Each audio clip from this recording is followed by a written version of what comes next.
دابەشکردنی خەڵات بەسەر نووسینگەی کەناڵەکانی ڕاگەیاندن لە کەرکووک. بەڕێز مامۆستا محەممەد نەسڕەدین ئەندامی لەتی کەرکووکی یەکێتی مامۆستایان بافەرمێت. کوردستان 24 کە بەڕاستی جێی خۆی و کاریگەری خۆی هەبووە لەناو هەموو کەناڵەکانە بۆ بەدەنەوە هاتنی هەموو چالەکانی یەکێتی مامۆستایان و هەواڵەکان و داواکانی مامۆستایان لە شارەکەدا.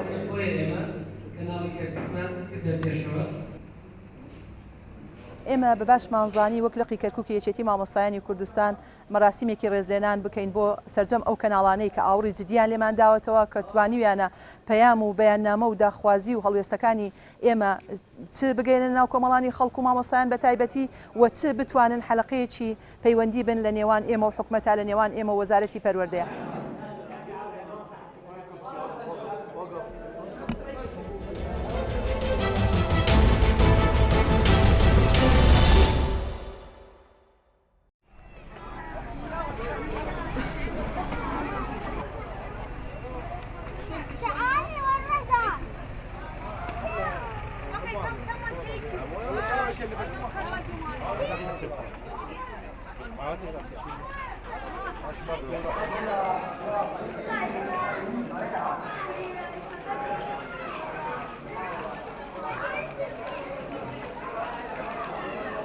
كهف حلو، منطقة حلوة وخدمة حلوة ودهوك كلها من أولها لأخيرها حلوة، كردستان من بعدها، ويا ربي يجعلها إن شاء الله عليكم خير وصحة وسلامة وليحرمكم من الأمن والأمان يا ربي ويألف قلوبنا وقلوبكم كوضع. يعني أنا بالنسبة لي هاي أول مرة أنا أطب هذا الكهف، والخدمة بيه كلش حلوة والمناطق السياحية بكاملها.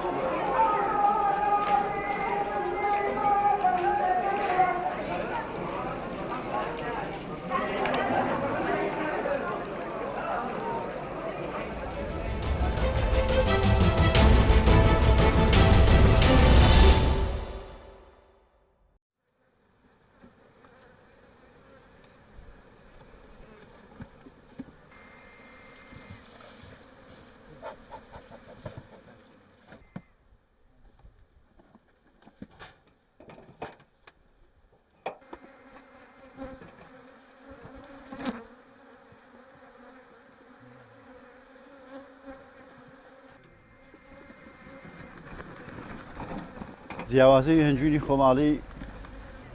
خۆماڵی هەمیشە باشترە و لە هەنجوینی بیانی.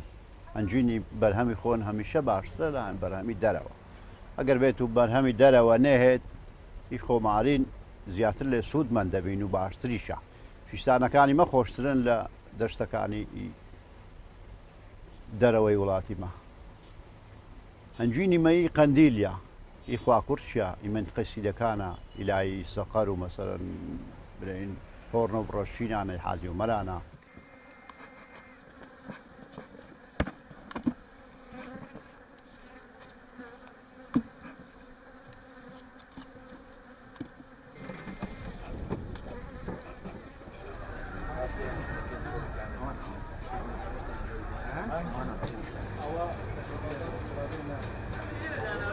زیاتر ئەو گوێشەوانانە ئەو مادانە بەکاردێن بۆ مرێشەکانیان بۆ ئەوەی زووتر ئیشەکەی لەسەر بکەن و بەرهەمی زیاتر بەدەست بێنن.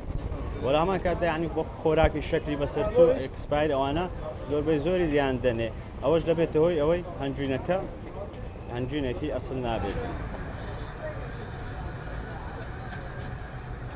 بەنسبەت وەرزی هەنجوینی مانجی دەلۆ 11 وەرزی هەنجوینی پێگەیشتنی هەنجوینیە بە تایبەت هەنجوینی خۆماڵی کە برێن ئەسڵە بگات. هەنجوینی خۆماڵی سعرەکانی تقریبان لە دەوری 35 هەتا وەک 7,000 ئەڕوات. هەنجوینی شاخیش هەیە گرانترە، چیلۆی بە وەرەقە چیە 120,000 100,000 بەپێی دەستکەوتن. هەنجوینی خۆماری دائیمەن هەموو کاتەچی سعری باڵاتر بووە لە هەنجوینی ئیرانی و دەرەچی.